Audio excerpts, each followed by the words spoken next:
প্রত্যেকদিন বাড়িতে হচ্ছে ইফতার করতে ভালো লাগছিল না, তো আজকে সব বান্ধবীরা মিলে ইফতার পার্টি দিলাম। তো আজকে আমরা সব ওয়ান ডেজ পার্টি দেওয়ার জন্য চলে গেলাম রেস্টুরেন্টে। তো যার যার মতো শেষে কিনে নিয়ে আসে, কেউ বানায় নিয়ে আসে, আমি তো কিনলাম। যাই হোক, একটা স্মল সাইজের বার্গারের অর্ডার করছিলাম। তো আবার বার্গার নিতে আসলাম এখানে বার্গার দিবে।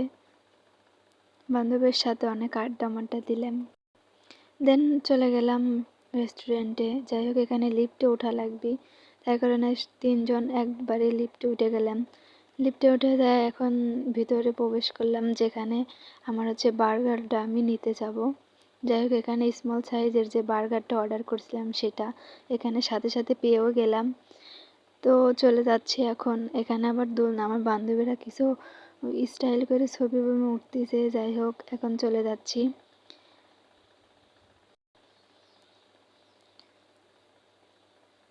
এখন বের হয়েছে, এখন আমার বান্ধবী আবার লিফটে উঠে 6 তলায় চলে গেছে। আমরা আবার বাড়াতি ও আবার লিফট চাপ নাই দিয়ে হিজাব পিন ঠিক করতেছে, করতে করতে কে আবার 6 তলায় যাবি, তো ও আবার 6 তলা চলে গেছে।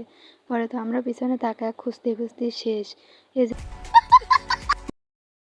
যাই হোক, এখন আমরা চলে যাচ্ছি আমাদের গন্তব্যস্থানে। আবার নিয়ে বেড়াইছে হচ্ছে কেক, তারপরে কোকো কোলা, আরও অনেক কিছুই কিনলাম। যাই হোক, সমোসা।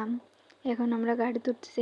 এখানে ঢোকার জন্য টিকিট কাটলাম, টিকিট কেটে এখানে ঢুকে গেলাম। তারপরে এখন নিরিবিলি সুন্দর একটা জায়গা খুঁজতেছি যেখানে আমরা ইফতার পার্টি ভালোভাবে করতে পারবো। যাই হোক, জায়গাটা আমরা পেয়েই গেলাম। তো এখন সব বান্ধবীরা একসাথে সব কিছু গোছাচ্ছি।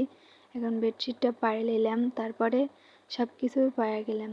তো যা যা আনছি সবগুলো একে একে করে সাজাতে সবার ছবি তোলা হয়ে গেছে, আর আমার ছবি তোলাই বাকি। যাই হোক, বান্ধবীরা মিলে এখন কেকটা কেটে দিলাম।